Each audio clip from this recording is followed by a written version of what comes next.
महाराजा श्री का पूरे भारत देश में प्रवास होता रहता है। हर सनातन धर्मी के मन में केवल महाराज जी के प्रति आस है, ये बात याद रखिएगा। जितने शंकराचार्य इस समय शंकराचार्य के पीठ पर विराजमान हैं, उनमें केवल और केवल गोवर्धन मठपुरी और पुरी पीठ के शंकराचार्य के प्रति लोगों के मन में आशा है। यह बात दिल की बात है, यह बात हृदय की बात है, यह किसी को छोटा बड़ा बनाने वाली बात नहीं है। केवल महाराज जी के प्रति और इस पीठ के प्रति लोगों के मन में श्रद्धा है और यह भाव है कि भारत में यदि हिंदुओं का कल्याण होगा, भारत में यदि राम राज्य आएगा, भारत यदि हिंदू राष्ट्र बनेगा, तो और किसी के बल पर नहीं, इस पीठ के बल पर।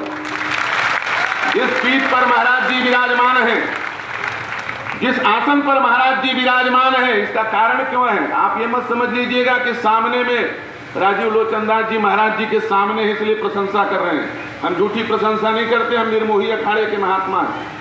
अखाड़े वाले किसी की झूठी प्रशंसा नहीं करते। जिस आसन पर महाराज जी विराजमान है, श्री शंकराचार्य भगवान विराजमान है, यह आसन किस चीज का जानते हो? लकड़ी का आसन है। किसका आसन है? लकड़ी का आसन है। और ये आसन पहले सोने का होता था, 24 कैरेट सोने का। राजा सतधनवा के द्वारा दिया गया दिव्य सिंहासन। इस पीठ पर विराज रहे पूर्वाचार्य श्री स्वामी निरंजनानंद सरस्वती जी महाराज ने भारत में राम राज्य लाने के लिए, भारत को हिंदू राष्ट्र बनाने के लिए धर्म सम्राट श्री स्वामी करपात्री जी महाराज के तत्वावधान में, अगुवाई में, जिस समय भारत के हृदय स्थल दिल्ली में 1966 में गौवध रोकने के लिए आंदोलन किया गया, करोड़ों करोड़ों सनातन धर्मी वहां भूखे प्यासे बैठ करके 1966 में मरने के लिए तैयार थे। मेरे भारत की जनता, मुझे मानने वाले, मुझे भगवान मानने वाले मेरे भक्त, एक समय का भोजन मिल जाए, इसलिए उस समय इस पीठ पर विराज रहे शंकराचार्य जी ने अपना सिंहासन भोजन बनवा करके बांटा है।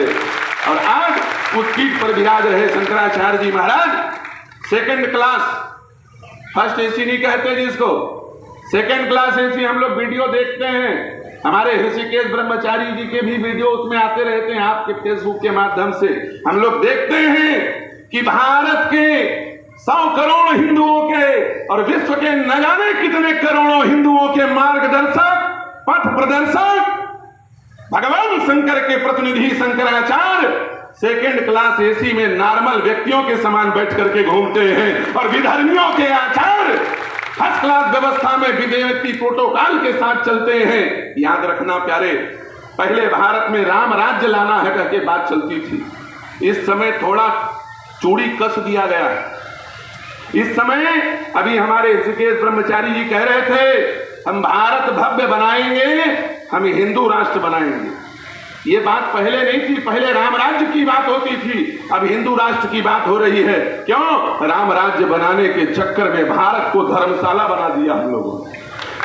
जिस समय भारत का विभाजन हुआ, जो 2 लाख थे आज 40 करोड़ हो गए। राम राज्य लाएंगे कह करके हमने सबको रही एक संकज पंचानन ये व्यवस्था बनाई थी, जिसके कारण हम ही दमनीय होने लगे, हमारा ही दमन होने लगा। इसलिए भगवान शंकराचार्य जी और सारे महापुरुषों ने मिलकर के थोड़ा चूड़ी कस दिया है। राम राज्य से काम नहीं चलने वाला, वरना हिंदू बेघर हो जाएंगे। इसलिए अब राम राज्य तो है, उसी राम राज्य का एडवांस वर्जन, मोबाइल भी बदल बदल करके आता है, उसी प्रकार से इसका एडवांस वर्जन आया है। क्या बोले? अब राम राज्य तो है, लेकिन पहले हिंदू राष्ट्र बनाएंगे।